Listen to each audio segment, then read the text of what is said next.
सुरू करणार आहोत. याचं टायटल आहे अल्जेब्रा अँड ट्रिग्नॉमेट्री.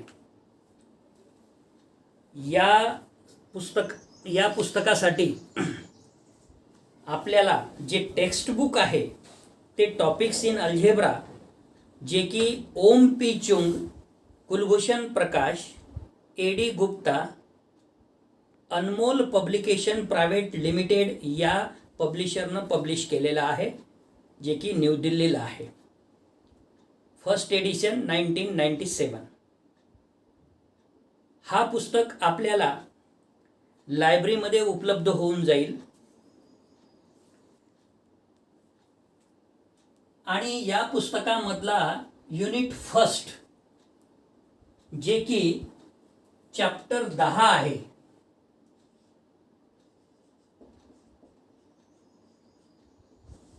आणि ज्याचं टायटल आहे मॅट्रायसेस. मॅट्रिक्स आपण ऑलरेडी 12th स्टँडर्डमध्ये चॅप्टर शिकलेलो आहोत. आता सुरुवातीला काही बेसिक टर्म्स आहेत आणि त्याच्या पुढे मग आपण 12th स्टँडर्डमध्ये जे शिकलो आहे त्याच्या पुढे कंटिन्यू करणार आहोत. तर याच्यामधलं पहिलं जे आर्टिकल आहे 10.1, ज्याचं टायटल आहे मॅट्रिक्स. मॅट्रिक्स कशाला म्हणतात? An arrangement of m numbers belonging to a number system f, जे की रियल बी असू शकते आणि कॉम्प्लेक्स बी असू शकते, into m rows and n columns is called a matrix of order m cross n over f. मग मॅट्रिक्सच्या डेफिनेशन मध्ये काय आहे हो? अरेंजमेंट आहे, जे की रेक्टँग्युलर फॉर्म मध्ये दिसत आहे. स्क्वेअर फॉर्म मध्ये सुद्धा आपल्याला ती करता येईल, ज्याची ऑर्डर सारखी राहील 3x3 4x4, म्हणजे रोज बी सारखे आणि कॉलम बी सारखे, त्याला स्क्वेअर मॅट्रिक्स म्हणतात. अशा पद्धतीनं जर आपण अरेंजमेंट केली आणि यामध्ये रियल किंवा कॉम्प्लेक्स नंबर, आतापर्यंत तुम्ही 12th स्टँडर्ड मध्ये फक्त रियल नंबर असायचे मॅट्रिसेस मध्ये, पण इथं आपल्याला कॉम्प्लेक्स फॉर्म मध्ये सुद्धा नंबर दिसत आहे, i+2 अँड सो ऑन. तर अशा प्रकारच्या अरेंजमेंटला, ज्याच्यामध्ये नंबर ऑफ रोज काय जे असतील ते, इथं डेफिनेशन मध्ये m रोज आहे आणि n कॉलम आहे. याच्यासाठी एक्झाम्पल, उदाहरणार्थ A11 A12 up to A1n, A21 A22 up to A2n, A31 A32 up to A3n, dot dot dot AI1 AI2 AIN, dot dot dot AM1 AM2 up to AMN. तर याच्यामध्ये number of रोज जे आहे ते m आहेत. M कशावरून आपण रोज आहे म्हणत आहे? कारण की हे हॉरिझॉन्टल जे लाईन आहे, these are number of rows, आणि व्हर्टिकल जे आहे these are number of columns. तर हॉरिझॉन्टल म्हणजे सुरुवातीला हा जे आहे, हा पहिला रो, दुसरा रो, तिसरा रो आणि हा mth रो. याच्यामध्ये मिडलला ith रो आहे, म्हणजे i हा लहान आहे m पेक्षा. आणि कॉलम जे आहे हे जे दुसऱ्या प्लेसवर आहे, पहिला कॉलम, दुसरा column up to n column. तर अशा पद्धतीच्या अरेंजमेंटला आपण मॅट्रिक्स म्हणणार आहोत, आणि which is of order m/n. याला जनरली असं लिहिता येईल AIJ ब्रॅकेटमध्ये, आणि त्याला बेसला m क्रॉस n. हा जो I आहे, I varies from I is equal to 1 2 3 up to m, म्हणजे नंबर ऑफ रोज m आहे, आणि J varies from 1 2 3 4 up to n, म्हणजे नंबर ऑफ कॉलम्स, जे की n आहे. तर अशा पद्धतीच्या अरेंजमेंटला आणि number of m rows and n columns, याला matrix of order m by n आपल्याला म्हणता येईल. फॉर एक्झाम्पल, हे तर सांगितलं याच्यासाठी, पण अजून एखादा एक्झाम्पल बघू आपण. ब्रॅकेट मध्ये मॅट्रिक्स फॉर्म मध्ये 2 - 3i 3 8 6 + 2i. तर याच्या आधी आपण फक्त रियल नंबर्स मॅट्रिसेस मध्ये बघितले. आता कॉम्प्लेक्स सुद्धा फॉर्म मध्ये, इथं 6 + 2i हा कॉम्प्लेक्स फॉर्म मध्ये आहे, कारण की एक complex number is of the form x + iy, where x is real part of that complex number and y is imaginary part of that complex number. तर कॉम्प्लेक्स फॉर्म मध्ये सुद्धा इथं दिसत आहे. तर किती रोज आहे हो? 2 रोज आहे. आणि कॉलम किती आहे? 3 कॉलम आहे. म्हणून या मॅट्रिक्सला वैशिष्ट्य मॅट्रिक्स ऑफ ऑर्डर 2/3 आपल्याला म्हणता येईल. या क्रॉसला बाय म्हणून आपण उच्चार करतो, 2/3, as it has 2 rows and 3 columns. अजून एखादा एक्झाम्पल घेऊ. नेक्स्ट, 1 8 - 7 पहिला रो, 2 5 6 दूसरा रो, i + 2 0 4 तिसरा रो. याला आपण स्क्वेअर ब्रॅकेट सारख्या फॉर्म मध्ये म्हणजे मॅट्रिक्स मध्ये लिहिलेला आहे. Is A matrix of order 3/3. Why 3/3? Because number of rows is 3 and number of column is also 3, as it has 3 rows and 3 columns. तर जर equal rows and equal number of rows and column असतील तर त्याला square matrix सुद्धा म्हणतात.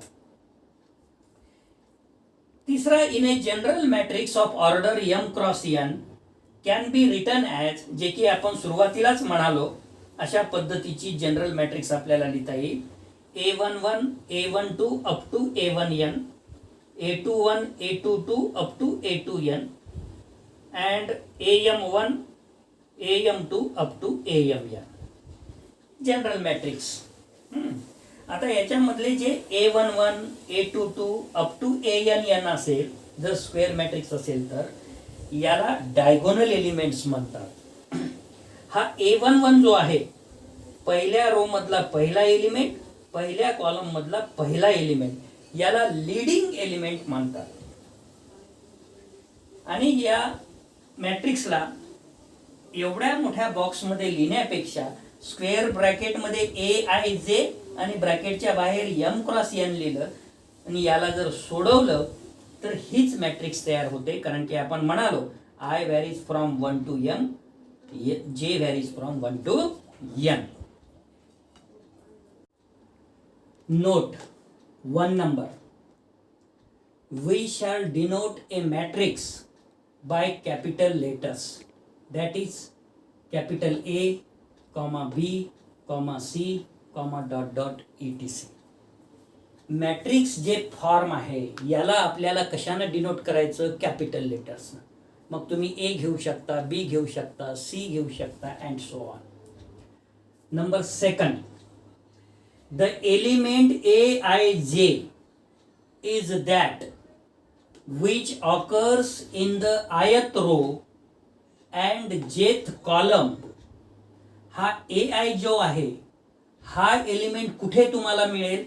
जे आयत row आहे ना, ai1 ai2 ai3 dot dot dot aij dot dot dot aim. आयत रो मध्ये आपल्याला ते मिळेल. aij कुठे मिळेल? आपल्याला आयत रो मध्ये मिळेल. aim नाही, ain. The first suffix indicates row numbers. हा जो पहिला सफिक्स आहे ए ला, आय, हा काय दर्शवतो? रो नंबर दर्शवतो. कुठून कुठपर्यंत? i = 1 2 अप टू m पर्यंत. while second suffix indicates the column numbers. हा जो जे आहे सेकंड प्लेसवर सफिक्सला, हा काय दर्शवतो? हा कॉलम दर्शवतो. कुठून कुठपर्यंत? I J is equal to 1 2 3 up to n. Next, members of the number system F are called scalar relative to the matrix. Scalar म्हणजे कॉन्स्टंट क्वांटिटी, जे की तुम्हाला एक्झाम्पल मध्ये लक्षात येईल. Next, the elements A11 A22 up to ANN in which both suffixes are same are called the diagonal elements. मग आता diagonal elements कशाला म्हणणार आपण? फॉर एक्झाम्पल, ही समजा मॅट्रिक्स आहे, या टॉपला A11 आहे, दुसऱ्या रोचा दुसरा एलिमेंट A22 आहे, तिसऱ्या रोचा तिसरा एलिमेंट A33 आहे. अशा तऱ्हेनं शेवटच्या रोचा एलिमेंट ANN आहे, म्हणजे रो बी n आहे आणि कॉलम बी n आहे. तर या एलिमेंट्सला A11 A22 ANN या एलिमेंट्सला डायगोनल एलिमेंट्स म्हणतात. आणि ते तुम्हाला कुठे मिळेल मॅट्रिसेस मध्ये? बिलकुल असं. कुठे मिळेल? डायगोनल असं. All other are called non diagonal elements. आता ऑल अदर म्हणजे कोणते हो? हा जे डायगोनल आहे ना, याच्या अप्पर साइडला किंवा लोअरला तुम्हाला नॉन डायगोनल एलिमेंट म्हणता येईल. म्हणजे डायगोनलच्या अप्परला किंवा डायगोनलच्या लोअरला these elements is called non-diagonal elements. Thus, Aij is a diagonal element if I is equal to j. मग जे आपण जनरल फॉर्म लिहिला होता Aij, याच्यामध्ये जर आपल्याला डायगोनल एलिमेंट डिफाइन करायचा असेल तर काय करता येईल? Aij is a diagonal element if I is equal to j. म्हणजे I आणि j जर सारखा असेल, म्हणजे 1 असेल तर A11, 2 असेल तर A22, 3 असेल तर A33 आणि n असेल तर ANN. हे काय झाले? Diagonal elements. And Aij is non diagonal element if I is not equal to j. आणि नॉन डायगोनल एलिमेंट कोणाला म्हणणार आपण? I आणि j याच्यामध्ये इक्वल नसलं पाहिजे. उदाहरणार्थ, A11 च्या नंतर A22 A11 A12 A13 A14 up to A1n. तर हे सगळे A11 सोडून जे आहेत, these are the non diagonal elements. दुसऱ्या रो मध्ये A21 हे नॉन डायगोनल, A22 हे diagonal, A23 A24 up to A2n these are non diagonal.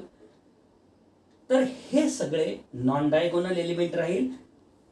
फक्त I इज इक्वल टू जे सोडून, I नॉट इक्वल टू जे त्याच्यामध्ये येईल सगळे. Next, the line along which the diagonal elements A11 A22 up टू ANN lie is called the principal diagonal. यालाच काय म्हणता येईल मग? या A11 A22 A33 अप टू ANN या एलिमेंट्सला प्रिन्सिपल डायगोनल एलिमेंट सुद्धा म्हणता येईल.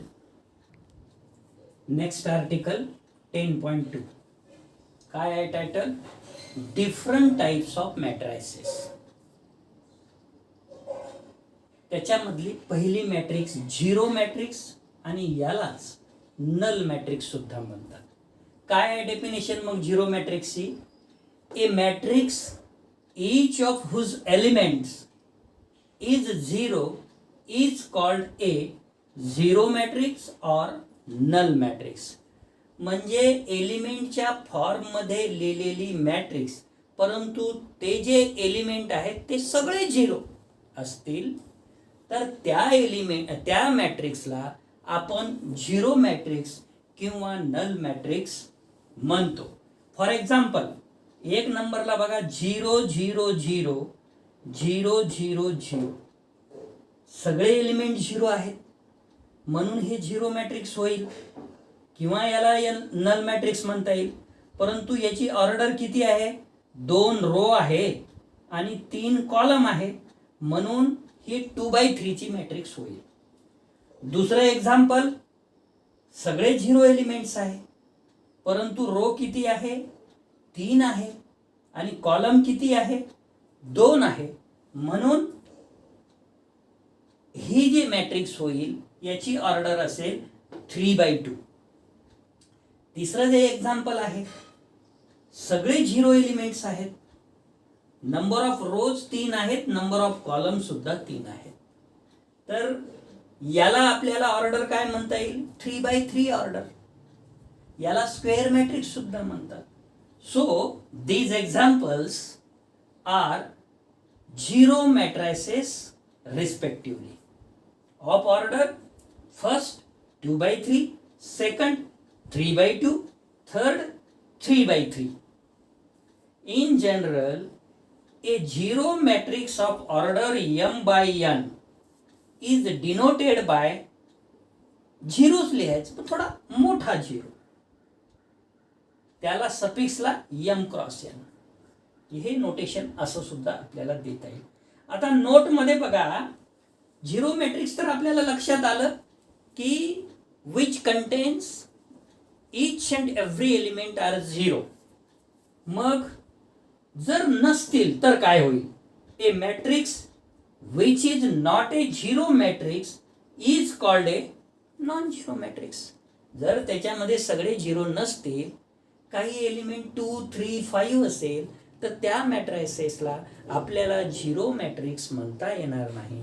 मग ते जर झिरो मॅट्रिक्स नाही आहे तर मग कोणती मॅट्रिक्स आहे? तर non zero matrix. Next definition, square matrix. A matrix in which the number of rows is equal to the number of columns is called a square matrix. Square matrix मध्ये number of rows आणि number of columns, number of rows आणि number of columns हे कसे असले पाहिजे? सारखे असले पाहिजे, तेव्हाच आपण त्या मॅट्रिक्सला स्क्वेअर मॅट्रिक्स म्हणू शकतो. मग a square matrix of order n cross n called square matrix of order n. आता n by n ला सिंपली n सुद्धा लिहिता येते, म्हणजे matrix of order n by n च्या ऐवजी मॅट्रिक्स ऑफ ऑर्डर n सुद्धा म्हणता येईल. आता जर नंबर ऑफ रोज आणि नंबर ऑफ कॉलम्स इक्वल नसतील तर त्या मॅट्रिक्सला काय म्हणता येईल? A matrix which is not square is called a rectangular matrix. Is called a rectangular matrix. हे सुद्धा रेक्टँग्युलर मॅट्रिक्स आहे, परंतु हे स्क्वेअर मॅट्रिक्स आहे, कारण की नंबर ऑफ रोज आणि नंबर ऑफ कॉलम सारखे आहेत.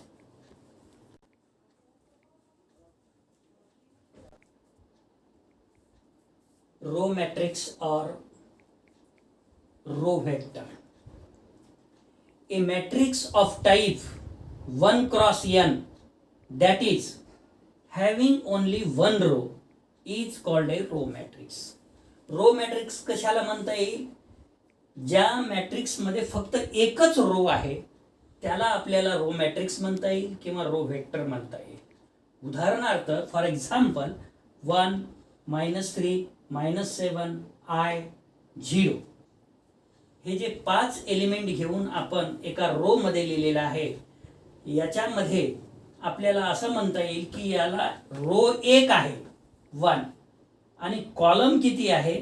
तर कॉलम आहे 5, म्हणजे यांची किंमत 5 आहे. त्यामुळे which is a row matrix of order 1/5 असं आपल्याला म्हणता येईल. मग अर्थात आता कॉलम मॅट्रिक्स मध्ये काय असेल? रोच्या ऐवजी कॉलम असेल. column matrix or column vector. A matrix of type m cross 1 म्हणजे नंबर ऑफ रो किती बी पण कॉलम एकच, that is having only one column is called a column matrix. For example, 1 7 8 जे की आपण कॉलम मध्ये लिहिलेलं आहे. त्यामुळे हे एकच कॉलम आहे, पण रोचा जर विचार केला तर 3 रो आहेत. पहिल्या रो मध्ये 1 आहे, दुसऱ्या रो मध्ये 7 आहे, तिसऱ्या रो मध्ये 8 आहे. मग याला म्हणता येईल which is a column matrix of order 3/1. 3 stands for number of rows and 1 stands for number of columns. Next, diagonal matrix. A square matrix in which all non-diagonal elements are 0 is called a diagonal matrix. काय म्हटलेलं आहे diagonal matrix मध्ये? ती square matrix असावी आणि जे non diagonal elements आहे, जे की आपण आधीच म्हणालो की हे डायगोनल एलिमेंट आहे, याच्या वरचे नॉन डायगोनल आहे, याच्या खाली सुद्धा नॉन डायगोनल आहे. तर ते एलिमेंट्स जर 0 असतील तर त्या मॅट्रिसेसला आपण डायगोनल मॅट्रिक्स म्हणू शकतो. इन सिंबॉलिक फॉर्म मध्ये एक्झाम्पल खाली दिलेलं आहे. The matrix capital A is equal to AIJ n cross n, म्हणजे ऑर्डर n/n आहे, ज्याला आपण स्क्वेअर म्हणू शकतो. Is diagonal matrix if AIJ is equal to 0. केव्हा? For I is not equal to J. जर I आणि J ची किंमत सारखी नसेल, उदाहरणार्थ या मॅट्रिक्सचा जर विचार केला आपण, तर A11 A12 A12 मध्ये I आणि J इक्वल नाही आहे, इथं 0 एलिमेंट आहे. A21 मध्ये हे दुसरा रो जो आहे तो A21 A22, तर A22 जे की इथं किती आहे, सॉरी A21 A22, तर A21 इथं I is not equal to J असल्यामुळे इथं हा नॉन डायगोनल एलिमेंट आहे. डायगोनल एलिमेंट आहे याच्यामध्ये 2 आणि -8. मग नॉन डायगोनल एलिमेंट जर 0 असलं तर त्याला आपल्याला डायगोनल मॅट्रिक्स म्हणता येईल. या दुसऱ्या एक्झाम्पल मध्ये बघा, diagonal element 1 -5 0 0 0 0, these are the non diagonal elements. 0 0 0, these are the non diagonal elements. मग AIJ इज इक्वल टू 0 आहे त्याच्यामध्ये जेव्हा I is not equal to J असेल. आता इथं I is equal to J आहे, परंतु असं काय म्हटलेलं आहे आपल्याला डेफिनेशन मध्ये? A square matrix in which all non diagonal elements are 0. All non diagonal elements are 0 is called a diagonal matrix.